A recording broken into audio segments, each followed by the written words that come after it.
Hello everyone, Eid মুবারক। So তোমরা দেখতে পাচ্ছ এখানে আমি ফার্স্ট রেডি হচ্ছিলাম, কারণ আজকে হচ্ছে ঈদ ডে 2। আমার কিছু ফ্রেন্ডদের সঙ্গে দেখা করতে যাব। আমি একটা সিম্পল লুক ক্রিয়েট করেছি। আমার এই সিম্পল লুকটা কেমন হয়েছে তোমরা কমেন্টে জানাতে পারো। And this is my outfit check দিচ্ছিলাম। My favourite jhumka.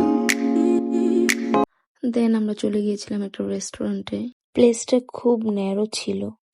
Their food was not so good, যে কারণে বেশি অর্ডার প্লেস করিনি। দেন আমরা চলে যাই অন্য একটা রেস্টুরেন্টে।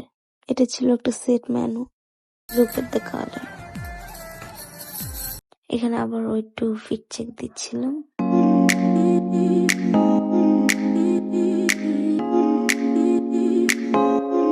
সো কিছুক্ষণ পর বাসায় চলে আসি। আমার কাজিন অলওয়েজ ঈদে নবাবী শাহী মেক করে, যেটা খুবই টেস্ট হয়। সো আজকে ভিডিওটা এই পর্যন্তই। সবাই সাবস্ক্রাইব করে যাবে। Bye bye.